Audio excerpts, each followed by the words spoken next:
Very good evening, friends. Today we will discuss about some literary devices. As you can see, यहाँ पे देख सकते हैं आप. We have at least 5 to 6 words यहाँ.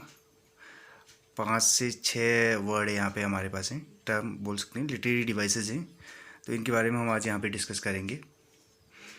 तो ये चीज़ें क्या क्या हैं इसमें, जैसे कि पहली चीज़ जो है आयरनी, पैराडॉक्स, एंटीथेसिस, इसके अलावा ऑक्सीमोरोन एंड कियास्मस.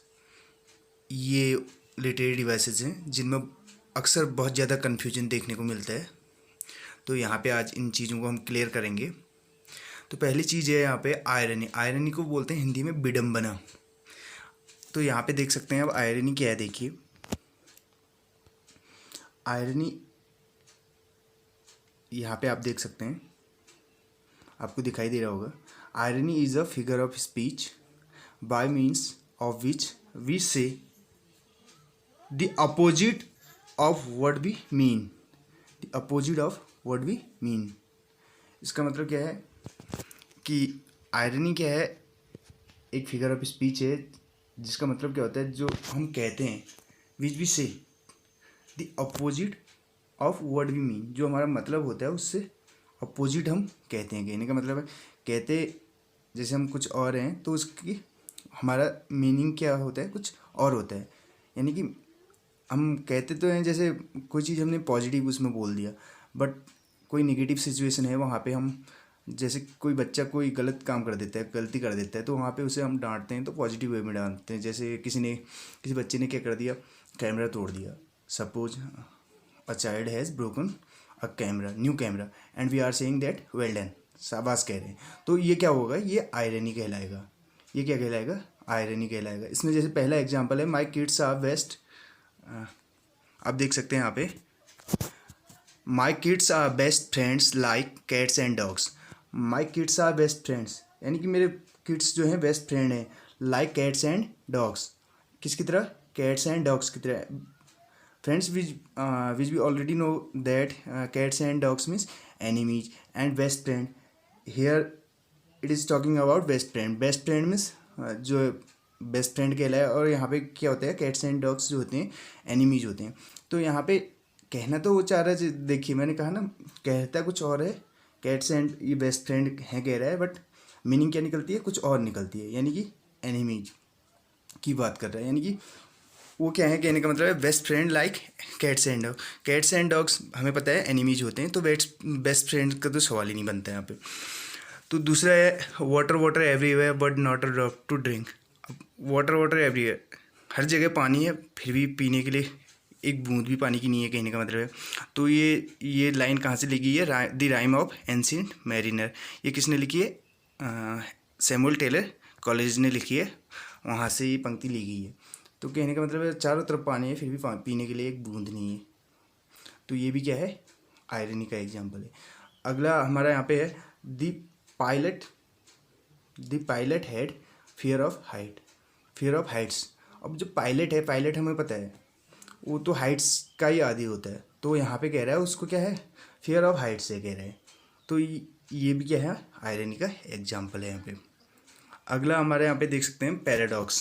पैराडॉक्स जो है, और paradox is a statement which appears to contradict to itself but can be true. यानी कि सत्य हो सकता है, सच हो सकता है. कहने का मतलब है एक स्टेटमेंट है जो अपने आप में क्या होता है, कॉन्ट्राडिक्टरी प्रतीत होता है. तो पहला इसमें आप देख सकते हैं यहाँ पे एग्जाम्पल क्या दे रखा है. यहाँ पे एग्जाम्पल दिया है, I must be cruel to be kind. मुझे क्रूअल बनना पड़ेगा, किस चीज़ के लिए, काइंड बनने के लिए. तो पैराडॉक्स है, क्रूएल जो कि हम जानते हैं काइंड का अपोजिट क्या हो गया, क्रूएल हो गया. तो यानी कि स्टेटमेंट क्या है, कॉन्ट्राडिक्टरी क्या हो रहा है, इटसेल्फ अपने आप में क्या है, एक कॉन्ट्राडिक्टरी स्टेटमेंट है. अब कोई भी काइंड बनने के लिए क्रूएल कैसे बन सकता है, आई मस्ट बी क्रूएल, मुझे क्रूएल बनना पड़ेगा कह रहा है, टू बी काइंड बनने के लिए. अब मैं काइंड बनना चाहता हूँ तो क्रूएल कैसे बनूंगा भाई. तो ये कॉन्ट्राडिक्टरी स्टेटमेंट है. इसमें सेकंड देखिए, I can resist anything but temptation. मैं कुछ भी क्या कर सकता हूँ, रेसिस्ट कर सकता हूँ. यानी कि कोई भी चीज़ त्याग सकता हूँ, रेसिस्ट कर सकता हूँ, उस पर रोक लगा सकता हूँ. कहने का मतलब उसको कम कर सकता हूँ, बट टेम्पटेशन किसके अलावा, टेम्पटेशन के अलावा.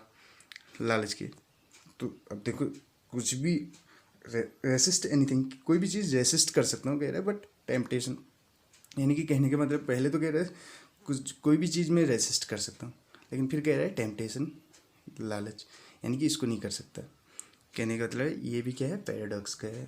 अगला एग्जाम्पल है I only inform them who do not inform. मैं सिर्फ उनको इन्फॉर्म करता हूँ, मैं केवल उनको इन्फॉर्म करता हूँ जो इन्फॉर्म नहीं करते। ये भी पैराडॉक्स का एग्जाम्पल है। अगला हमारा फ्रेंड्स यहाँ पे जो है ऑक्सीमोरोन है। ऑक्सीमोरोन क्या होता है, देखिए two opposite words put together, जब दो अपोजिट वर्ड्स एक साथ रखे जाते हैं।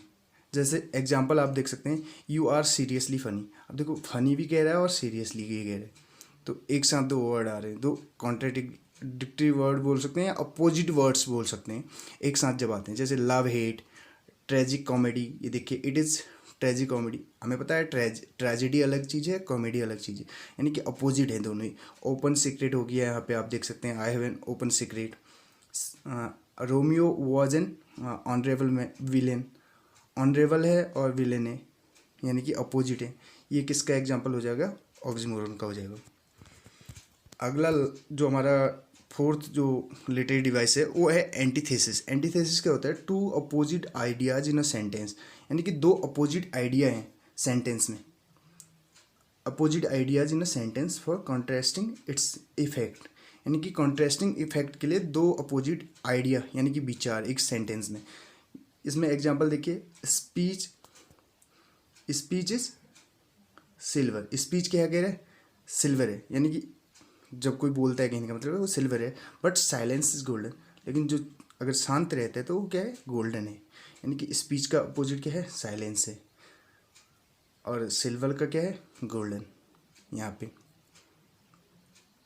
अगला कह रहा है, यहाँ पे देखिए विलियम कॉपर का ये स्टेटमेंट है, जो कि रोमांटिक पोइट मान सकते हैं हम, जिन इनको 4 रनर्स माना जाता है रोमांटिक जो पोइट्री है उसका, नेचर पोइट थे ये भी एक।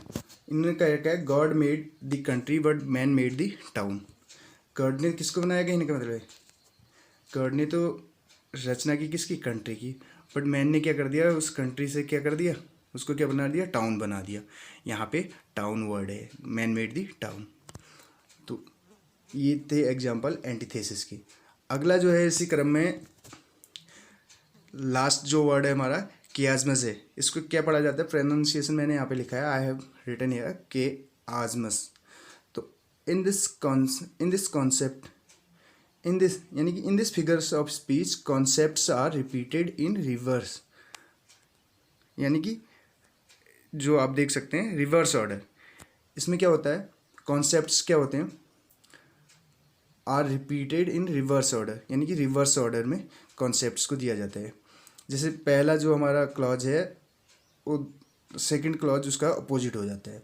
इसमें एग्जांपल देखिए आप, या हम ये बोल सकते हैं फर्स्ट हाफ जो है उसका जो सेकंड हाफ है, रेस्ट हाफ जो है वो उसका अपोजिट हो जाता है।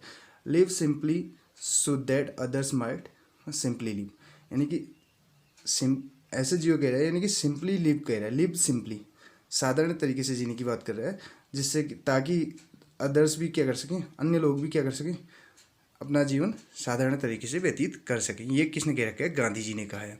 अब जो अगला इसमें आप देख सकते हैं, अगला जो हमारा है example, all for one and one for all.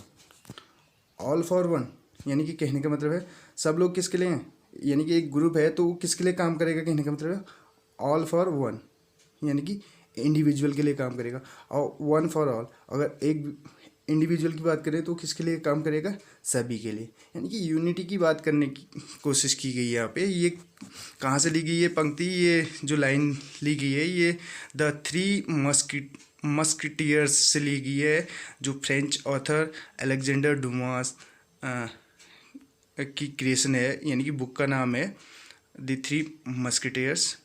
ये फ्रेंच ऑथर है एक अलेक्जेंडर डुमास, 19th सेंचुरी के, इनकी बुक से ये लाइन ली गई है। सो फ्रेंड्स, मुझे लगता है आपको काफ़ी मदद मिलेगी इन वर्ड्स से। Thank you so much for watching.